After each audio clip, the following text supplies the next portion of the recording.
Hello people, this is Mark from Courage Change Works. I hope that you're well. This is going to be some language that's going to be useful in the Narc series. This whole idea of when the survivors of toxic relationships talk to each other, they might use some of the language and the phrases, individual words and so on to each other, and because it resonates with them, they understand exactly what's going on. But for those of you who don't know Narc language, Narc tactics and this kind of carry on, my thought was to bring a foundation of what words are used commonly when dealing with narcissists, their behaviors, tactics and stuff like this. Some of the words are a little bit funny in terms of description, but once you understand the concept of what these words actually mean, it makes perfect sense. I have got quite a lot of terminology here for you, so this particular next few days is going to be simply laying a foundation of language. Later on in the series, I'm going to be using my time in discussing things like tactics, observation of body language, different kinds of thinking about how we can go about processing our thoughts regards to how we can break the Narc's power hold on us, and so on. I'm going to try and make this as comprehensive as I possibly can. Needless to say, when you subscribe and share and comment and so on and so forth, if you've got any experience as far as toxic relationships is concerned, particularly when it comes down to the narcissist, put it in the description, in the little comments box below, because the discussion, I feel, is going to be paramount to making this even a better playlist. Now, I have said in the first video that there is a lot about the Narc relationship on YouTube.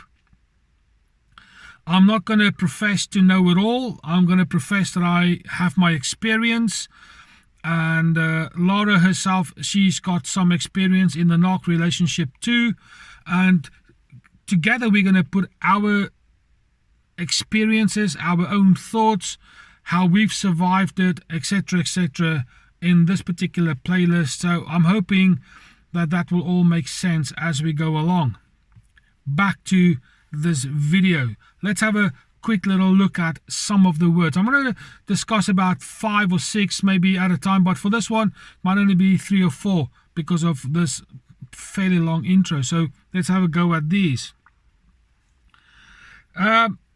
Cognitive dissonance. It's a word that has been used in psychology, in therapy, that kind of carry on. And basically, what it means is you've got the Narc, say in this on this hand, and you've got the other person here. So what happens is this person here, the survivor, the one who's being abused, they will have their evidence, they will have their criteria, they will have their facts, they will have their understanding here. And for them, it is true, it is factual, it is so. The Narc here, when they cause cognitive dissonance, it is bullying, manipulating, lying, cheating, causing tension by any means they possibly can, so that the survivor, the abused, will start to accept the Narc's version of the truth. And it's causing doubt, confusion, anything to persuade the survivor to start changing their perspective and their viewpoints to accept the Narc's version of the truth to be so. And it causes a lot of tension and a lot of stress in the mind of the abused. And let me tell you from personal experience, you can't get your head around it. You don't know how it's happened. You don't know why it's happened. All of a sudden, your facts now seem a little bit less truthful, less factual, because of the tactic that the narc will use to persuade you very, very convincingly that your facts are not really so. I mean, who are you to think that your facts are correct? Because look at all of this. And they will use any manipulating, bullying tactic in the book, outside the book, even those that are not even in the book, to create cognitive dissonance in order to control and manipulate you. So when you feel confused about the facts that you already know to be true, when you start questioning that, it could be some gaslighting, which will come in a bit, or it could just be simply cognitive dissonance. The narc doesn't care who they use.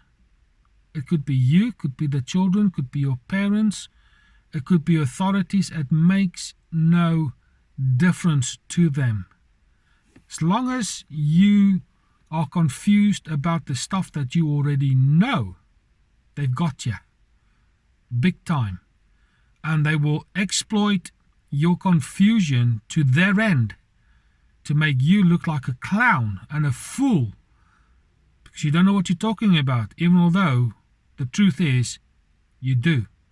Cognitive dissonance.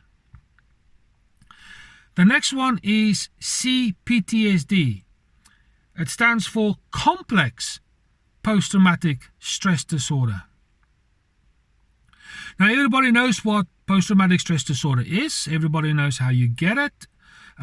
Massive problem, particularly for frontline workers such as the ambulance, nurses, doctors, the military, maybe police, firefighters, those kind of stuff. This continual abuse of seeing death, gunshots, that kind of carry on.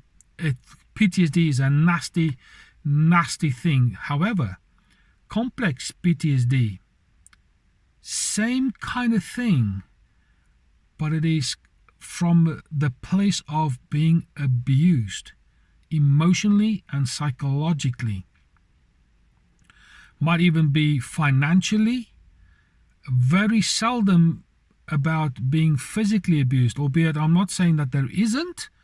I think there are times where people have just completely lost their cool and have lashed out.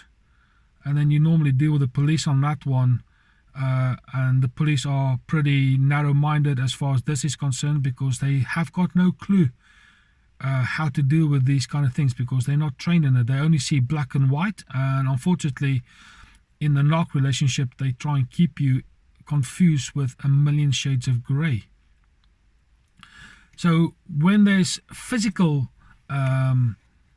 violence or anything like that, physical abuse, it might be a result of continual emotional or psychological abuse. And then you, the victim, you lose your cool. I know what I'm talking about here. But complex PTSD. So when you talk to people who've got PTSD, they will talk in certain terms.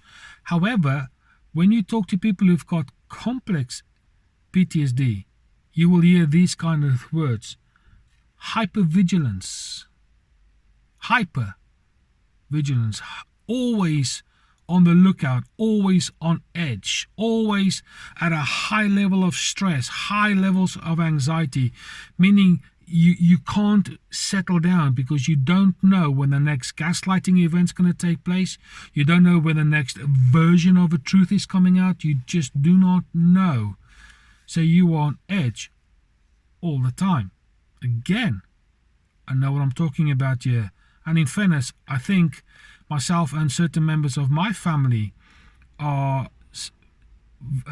suffering from CPTSD because of years and years of abuse from a narcissistic, toxic relationship. So in any case, you will get fear for no real reason. All of a sudden, the fear, anxiety, stress, here it says agitation, it's heightened awareness also, lack of self-confidence, no assertiveness, all this kind of stuff eroded. And I mean eroded. There is nothing there. It is empty. When you are involved with a narc, it is one of their tactics to get you to that place. Why? Because then you can be manipulated, you can be bullied, you can be controlled, because you've been hollowed out, as something that I've used to describe my experience many times, especially to the police, and unfortunately straight through. You get overreactivity. Again, it leads to this thing that I spoke about earlier about hypervigilance and the fear element. You just overreact. Why? Because your strings are being pulled by a emotional bully. Insomnia, nightmares, night terrors, self-isolation, trying to keep yourself a little bit safe by cutting other people out, which is a tactic of the narc, which is they try and they are very successful at this. They try and identify your support group, your social circle, and then start to put barriers in the way. And before you know it, your support group is still there, but you're so far away from them because of how the narc works. So by isolating you, they get you. Trust issues, something that I have major problems with. Because of all of this, I don't trust anybody. There's a few people that I do trust, only because I've known them for years and years and years and years and years. And those few people have stuck with me throughout the years, in spite of all the abuse. But when it comes down to most people, I have major trust issues because of narc. Self-destructive behavior, you will get that particularly in kids. Self-harming is one of the main ways of doing it, whether you cut, whether you starve yourself, whether you overeat, even not brushing your teeth, your self-care, all that kind of stuff goes completely haywire. Because when you hit that button, let me tell you now, it is not because you want to hit the button. You feel that is the only choice, which isn't true.